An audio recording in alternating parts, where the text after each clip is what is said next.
Something fun that I wanted to talk about was Hogwarts Legacy 2. Hogwarts Legacy 2 is something we already know is coming. You know it's coming. You know it's coming. It would be very foolish of WB Games, or should we call it Netflix Games, um, to ignore the success of the first game, Hogwarts Legacy, and not make a second game, right? So I think they're working on it actively right now, which is very interesting. Look, when it comes to Hogwarts Legacy 2, I'm expecting like more of, Hogwarts, a different story, maybe more ground to cover, different, like more expanded areas, maybe. That's what I'm expecting with Hogwarts Legacy 2. But according to a new job listing, yes, another job listing, I know. We always seem to find tidbits of this information about upcoming games because of some job listing or someone who got hired putting up like extra information on their LinkedIn profile, and we always find them. Yeah, this is another job listing posted by Warner Brothers, actually, Warner Brothers Discovery on their website, suggesting that they might be looking for developers that could be working on a proper online multiplayer infrastructure for Hogwarts Legacy 2. Multiplayer on Hogwarts Legacy 2, which could be either bad, really, really bad, or actually like a good addition. We don't know how it'll go. Only thing we know so far is that the game is in production. We don't really know anything about it at the moment. This is the listing. A senior software engineer. Avalanche. Okay, so it's specifically Avalanche, which is the studio behind Hogwarts Legacy. Joined the team behind blockbuster open world action RPG Hogwarts Legacy as we create what's next. Okay, there's your proof. Okay, here's a job. Join our team of talented industry veterans working on a new online multiplayer RPG. This person will work closely with project engineering, art, and design leadership to architect and implement the backend infrastructure for an online multiplayer RPG. It doesn't specifically say that it is Hogwarts Legacy 2 though. It just says they will be joining the team behind the RPG Hogwarts Legacy as they create what's next. It doesn't intentionally, I think, doesn't specifically say what's next for Hogwarts Legacy or what's next for Avalanche Games Studio. It just says online multiplayer RPG, but that to me is very specifically suggesting that it is probably going to be tied to Hogwarts Legacy, which is an RPG, and it's Avalanche Studios. So what else would they be working on? Prior to Hogwarts Legacy, they worked on Disney games, Cars or something, and the Disney Infinity games or something. This was their big budget first debut RPG game, and it actually took off well. So obviously they're going to be tasked with making the next Hogwarts game. It's not a surprise that WB Games are forcing them to make it a multiplayer, which is in a way deeply concerning because we already know what happened to games when studios and developers that are really, really good at making narrative driven games with like vast, detailed open worlds are forced into making online multiplayer slop, right? Do you know what I'm talking about? You know what I'm talking about, right? Obviously.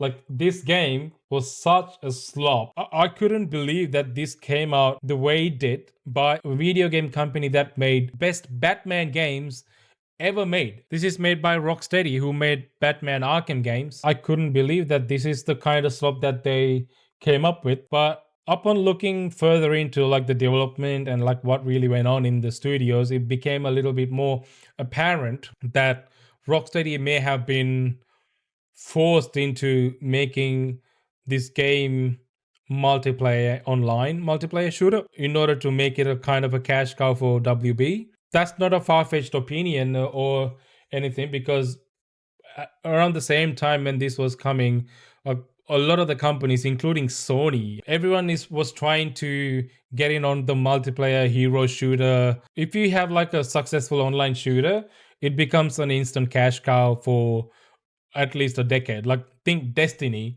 Bungie lucked out with Destiny and Destiny 2. It became such a huge, phenomenal shooter.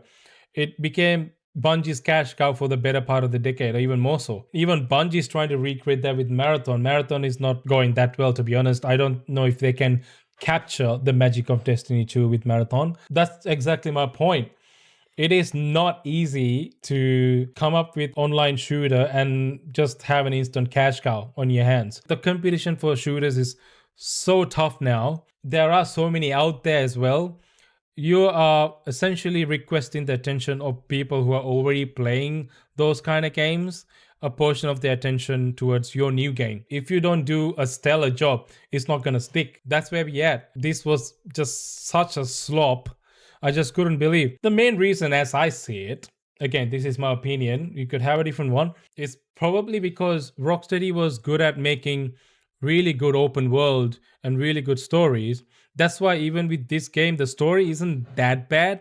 It's just the gameplay loop is really shit because of the whole online thing. It feels like they worked on the world building, the story, and even the gunplay and everything really well.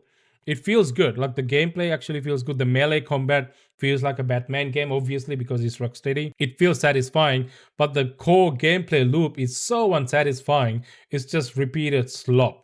You just keep doing the same shit again and again and again because that's just how it's set up because of the whole multiplayer thing, and that's just what you have to do in order to progress. So it's really sad to see that. Obviously, because that's not what they have done up until this point. That's not where their expertise is, and they're just forced to make this, and they couldn't deliver on it. Makes sense. Avalanche, I feel like, might be in a similar situation with having to make Hogwarts Legacy 2 a multiplayer game, and that's where my concern is. Having to make a game like this a multiplayer game might end up being a problematic for the studio, because Avalanche Studio have proven already they're really good at world building, making RPGs, like a really good, like true to the source material, and they did a fantastic job. But none of the game involved any multiplayer components. It's a completely new venture for the studio to go down that path for this game, especially considered how the first game even flowed. It had no multiplayer component. I feel like the only component in the game that could have had any sort of multiplayer would have been Quidditch, but then that became like a separate release, like a multiplayer Quidditch game, which I realize isn't made by Avalanche, but still, that even flopped. It didn't even do that well. It released for free on PlayStation and it still didn't do well. That I keep driving this point home. It's just not going to be easy for them to expect making Hogwarts multiplayer and think that they're going to be able to replicate or even do better than the first game. Just because it's an RPG and make it a multiplayer, you're not going to get people playing the game, because that's what essentially Suicide Squad was. It was kind of an RPG. You still had a story to play through, but it was multiplayer and it was so shit. What people want is a single player narrative driven experience, especially when it comes to games like this. That's what we expected from Suicide Squad when they first announced it as well. They need to have more story depth. Yeah, the story was pretty okay, but I think the hype was so real for like a proper Harry Potter game when this game came out, because apart from like the movie tie-in games that we got back in the day, we actually haven't got a solid open world like adventure game like this before. So I think people kind of gave it a pass when it came to the story itself, because being able to explore Hogwarts and the surrounding ground, that was like fantastic. It was the same for me as well. Like when it came to the story, it wasn't that memorable for me either. Like I was like, yeah, okay, story's fine, whatever. But the most fun I've ever had was just exploring Hogwarts and finding every bit of little things in the nooks and crannies of it, flying around and in your broomstick everywhere. It was just a lot of fun. It was just a lot of fun. I just spent hours just doing that. The combat was pretty solid as well. I don't know if you understand how hard it is to actually get something like combat in a game like this, because what you're looking at is essentially dueling with a little wood stick in your hand.